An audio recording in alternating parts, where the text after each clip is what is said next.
Hello, from me and my mountain of poor financial decisions.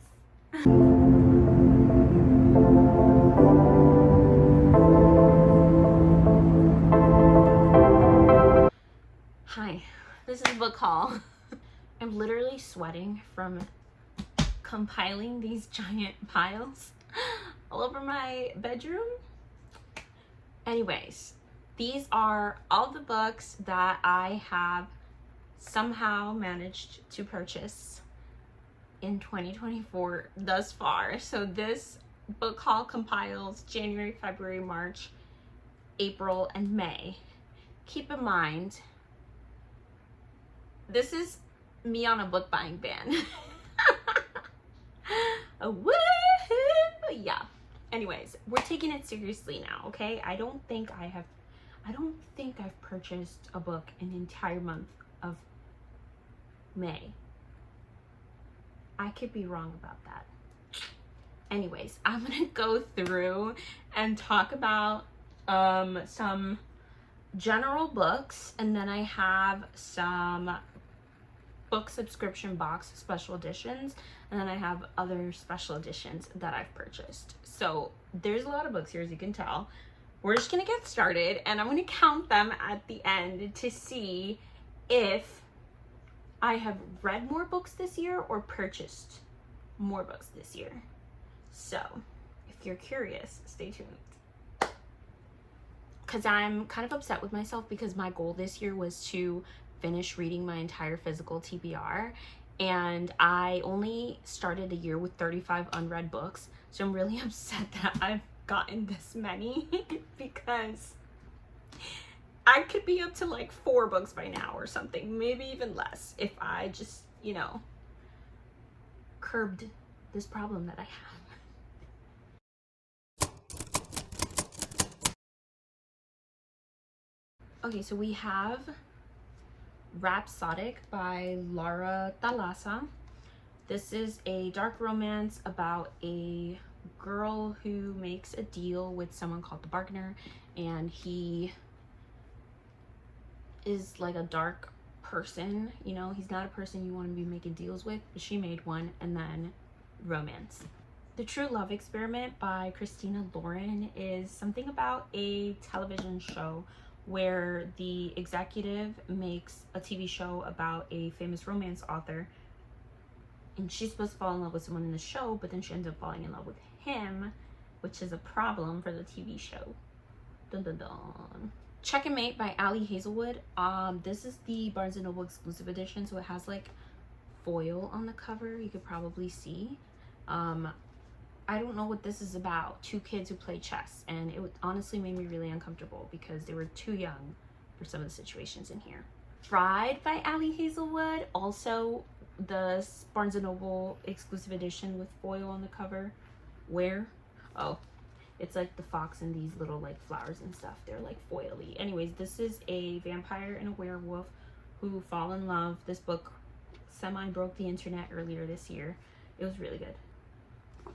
Roundabout by Fong Nguyen. Sorry if I'm pronouncing that wrong. Please let me know if I am. This is about a guy named Ovid, and I think Ovid becomes aware that the writer of this book is writing the book about him. So like Inception. Anyways, I bought this book because I heard that it has no letter E's in it, and I needed to find out for myself. The Housemaid by Frida McFadden. This book is about a housemaid who gets hired by these like rich people. She has like a bad past and she has a hard time getting a job. They hire her, and things are not as they seem. Dun dun dun. A New Earth by Eckhart Tolle. This is a spiritual book. It's about like being in the present moment. It's really, really good. I read this book again every year, and I had the hardback copy, but it had like deviled edges, you know, like those like one up, one down, like they're not the same size pages, and I literally hate that. So I couldn't take it anymore. I had to get myself a paperback copy, and this one's honestly like so satisfying. This was my recent book of the month pick. This is The Paradise Problem by Christina Lauren. You'll see a theme. I love Christina Lauren. I don't know what this is about, but they are an auto-buy author for me, so I bought it. And I think this is like fake dating, marriage of convenience. Maybe. If there's one thing that I love, it's a fake dating trope. Like, I'm obsessed. Home is Where the Bodies Are by Geneva Rose. Rose? Yes, Rose. This was a cover buy. It's about some kids who their parents pass away. They're going through their stuff, their house. They find a tape, like a home video, that they're like, oh my gosh, home video from when we were young. And they start playing it, and all of a sudden it cuts to their dad with a body. Funny Story by Emily Henry. I am obsessed. I'm kind of sad because I bought this on Amazon, like, yay, a paperback option, and I didn't realize that this is actually the large print copy. At the end of the day, I wasn't mad about it because the large print was like good for my eyesight. Whoa, it looks so much bigger now. But this is just so much bigger than all my other romance books, so I don't think this is gonna work out for me. On the shelves, you know, it's gotta be aesthetic. Mislaid in Parts, Half Unknown by Shauna McGuire. This is book 9 in the Every Heart a Doorway series. I will purchase every book in the series. I'm starting to like not like them as much. I reread the first book and I'm like, why did I like this as much as I did? But I still think the concept is like amazing, and I love like just like how beautiful her like metaphors and stuff are. So I'm gonna keep buying this whether I'm still enjoying them or not. The 7-Year Slip by Ashley Poston. This is about a girl named Clementine who moves into her deceased aunt's apartment, and there's a guy living there, but he is 7 years in the past, and they fall in love, which is unfortunate for a plethora of reasons. Also, I'm really sad because the day I brought this home, waffle chewed on the bottom, which is very upsetting. I also purchased this book because I was at Barnes & Noble and they were closing. I had this in my hand and I had Icebreaker by Hannah Grace in my hand, and they were like, we're closing, and I was like, okay, here, take my money. So I bought both of these books because pressure. Icebreaker is about a hockey team whose like rink is closed off, so they have to share with the figure skaters. And then romance. This is like the Uber book, if you know. Magnolia Parks by Jessa Hastings is about some London socialites, like rich socialites, who basically BJ Ballantyne and Magnolia Parks, they're just like toxic to each other, but they can't let each other go, and this is their literal toxic relationship. So I had been reading from the library the Alice in Borderland series, and I pre-ordered volume 9 because I thought I was gonna binge all of them before this one came out, and then I didn't.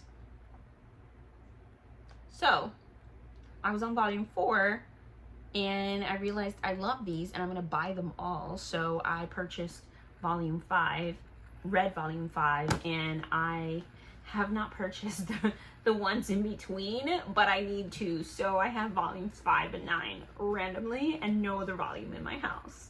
Live No Lies by John Mark Comer, who's a pastor. This is another like spiritual book. This one talks about just like the ways that we lie to ourselves in our mind, and like your mindset and stuff like that, and things that, you know, stop you from living your best life. And I listened to the audiobook of this and it was so great. I immediately purchased the physical book and I'm in the middle of reading it because I just had such a great time. In a Holidays by Christina Lauren. Like I said, auto-buy author. I actually read this last Christmas and I just decided in the middle of, I think, February that we were going to read it again. And I also realized, this is just a personal opinion, but I think that romance books just need to be in paperback. I can't explain it. They just have to be. It just makes sense if they're in hardback. And I had a hardback, so we got a paperback. The American Roommate Experiment by Elena Armas. This is the second book to the Spanish Love Deception. I don't think you have to read the Spanish Love Deception, but it definitely like helps because it's the same characters, and it's just interesting to see how like it flows into this one. I didn't like this one as much as the Spanish Love Deception though. I also don't own the Spanish Love Deception, but I had pre-ordered. This is book math, right? I pre-ordered the Spanish Love Deception, like a special edition version. I haven't gotten it yet, which now that I think about it is a little concerning. It's been a long time. Anyways, I pre-ordered the special edition, then I read this one. There's not a special edition of this one, so naturally now I have to buy the paperback original version of the Spanish Love Deception so it could sit nicely next to this one, and then my special edition one will live somewhere else where I don't have to look at the fact that it's missing its twin. This is just how I justify all my book purchases. And you know what? One day I want to have a home library with thousands of books. And how can I do that if I don't start now? Just poor financial decisions. Last few. First Lie Wins by Ashley Elston. I gave this 5 stars. Literally, this gave me so much anxiety, and that's why I gave it 5 stars. I highly recommend. It's about like a girl named Evie Porter who is not really Evie Porter. She lives this like mysterious like other life, question mark. We'll leave it at that. Listen for the Lie by Amy Tintera. The actual like plot of this book wasn't that good, but the main character was kind of funny. It's about a girl who was accused of murdering her best friend Savvy, but no one could ever prove it, so she didn't actually go to jail, and she just like moved away to get away from it. But then this guy starts a podcast about it, and so she it kind of just like reopens everything for her. And then I read all 3 of these in my like Everything is a Lie vlog because I just bought a bunch of books like with lies in the title. Anyways, None of This Is True by Lisa Jewell is also about a podcaster, but this podcaster decides to do a podcast on a woman who has the same birthday with her, which, plot twist, is my birthday. So the 2 main characters in this book have my birthday, which is June 8th, so wish me a happy birthday. It's coming up, but anyways, the like everything with this woman, I don't want to ruin anything. She just starts to realize that Josie, the woman she's doing the podcast on, is just like hiding a lot of things, and she starts to like discover all these dark secrets that she has. And then I went into this very strange dystopian, is it YA or middle grade? I don't know, but like my dystopian era. The Maze Runner by James Dashner. I'm obsessed. And then I watched the movie and I was also obsessed. It was so good. And then I had to finish the collection by getting books 2 and 3, The Scorched Trials and The Death Cure. There's like 2 more. They're kind of like novellas, prequel, like in this world, but not these characters. I started and I just couldn't get into it, so I don't know if I ever will, but right now I have these 3. And this one, for some reason, has a different texture than the other 2, so it's really bothering me. And I don't know if it bothers me enough to repurchase, but also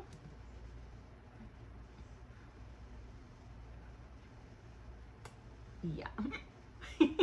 I think it's because I got these used because they're like older covers, I think. I'm not really sure what's going on with these. And I wanted this to match the set, but it's old, so it's yellow. I hate that.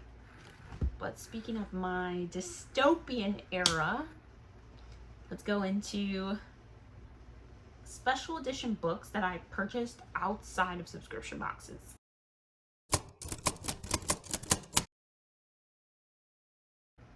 So we'll start with the Hunger Games trilogy. I got The Hunger Games by Suzanne Collins, Catching Fire, and Mockingjay. I have not read or watched Ballad of Songbirds and Snakes, but when I'm in, like, out of my book buying ban, because I'm gonna stick to it for the rest of the year, not the rest of the year, when I finish my physical TBR. If you're wondering, you can check out my physical TBR video. Those are all the books I plan to read before I can buy any more books. Other than my subscription boxes, I'm not canceling them, maybe for the month of June only.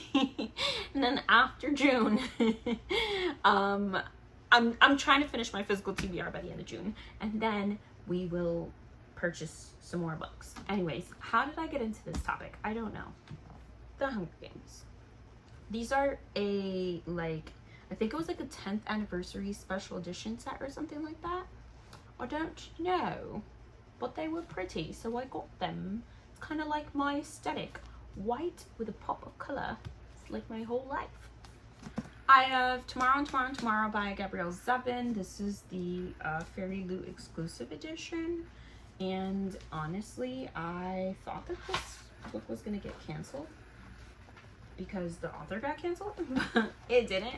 And I'm so sad that she got canceled because this was a really good book. I read it, I think, last year, and it was like a 5-star book for me. And what a shame, what a sham, what a terrible pity.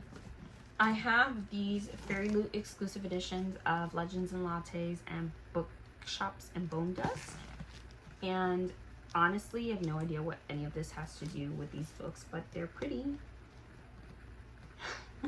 I also, I don't know, I liked Legends and Lattes, but not, like, loved it. So I'm not really convinced that I'm gonna read Bookshops and Bone Dust. I have this listed on my Pango books, and I said to myself, if this is still in my Pango bookshop, shameless plug, link down below if you want to buy some, like, basically new books. But if this is not sold by the time I finish my physical TBR, I will read it. These are the types of challenges that I set for myself for literally no reason. I purchased Once Upon a Time by Stephanie Garber. Once Upon a Broken Heart, The Curse for True Love, and The Ballad of Never After. And these are literally so gorgeous. These are the Fairy Loot exclusive editions of them. I purchased these a long time ago and they came, like, super late. I don't know why, but when I purchase a book, I can see everyone else on the internet get their special editions before I do, like weeks before me. And I don't understand why USPS or FedEx or whoever hates me, but they do. Anyways, I got these, like, not that long ago, and I ended up reading Carval before I bought these, and I hated it so much. So I don't plan on reading these ever, and they are listed in my Pango as well. So if you want them, have at them. Full Metal Alchemist Volume 2. This is the Full Metal edition. I think what I'm gonna do is start to kind of collect all of these first, and then maybe read them in, like, chunks, because they're so small that I just, like, get through them so fast, and then by the time I, like, purchase another one, I can't remember what happened in the previous one. So maybe I'll do that. Anyways, Full Metal Alchemist was famous. I'm just, like, not seeing right now what the hype is, but we'll see. And I know I just said I'm not really seeing the hype, but these editions are so pretty, and I know it's a problem that I have. I'm working on it. Guild by Raven Kennedy. I just bought this because the cover looked like a vibe online, and the quality of this book is literally gross. We won't talk about it, but hopefully it's interesting. Funny Story by Emily Henry. This is an Afterlight exclusive. I know you're probably saying to yourself, sis, didn't we just see another version of this book? Yeah, you sure did. But this is the UK cover, and it had sprayed edges. Personally, I do prefer the US version, which is strange because normally I like UK covers better, but it is what it is. I'm gonna buy every Emily Henry book possible. If she wrote it, I'm buying it. I have the 50th anniversary edition of Carrie by Stephen King. I love this book. I read it last year. I read it years ago. It's his first book, and this one has like a cute little bookmark. So, you know, if you want to see Carrie at the prom with the pig's blood. Bride by Ali Hazelwood. Another book that you just saw in a different edition. Again, if Ali Hazelwood wrote it, I'm gonna buy it. Also, can we just like take a second, because look how Gorgiana. Hello. She's so pretty. Sanctuary of the Shadow. Honestly, I bought this because it had pretty sprayed edges. That is like the only justification I have for purchasing this thing. I have regrets. However, it is pretty, so I am going to keep it. I have A Sweet Nightmare by Tracy Wolff. I just got this.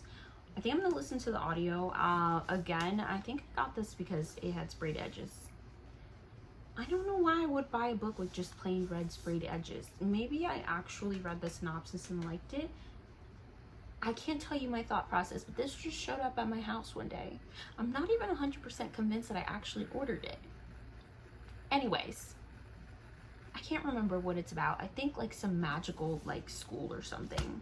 Calder Academy is a total nightmare, right? Like that gives some scary school on earth is about to experience real fear. So we'll see. Hopefully it's good. Another set of books that I did a reading vlog for. Percy Jackson and the Olympians. How pretty is it that when you put these together, it makes a map of Camp Half-Blood. The Lightning Thief. The Sea of Monsters. The Titan's Curse. The Battle of the Labyrinth. And The Last Olympian. All right, finally, all the books that I got in subscription boxes that I got, you know, in a little auto buy situation.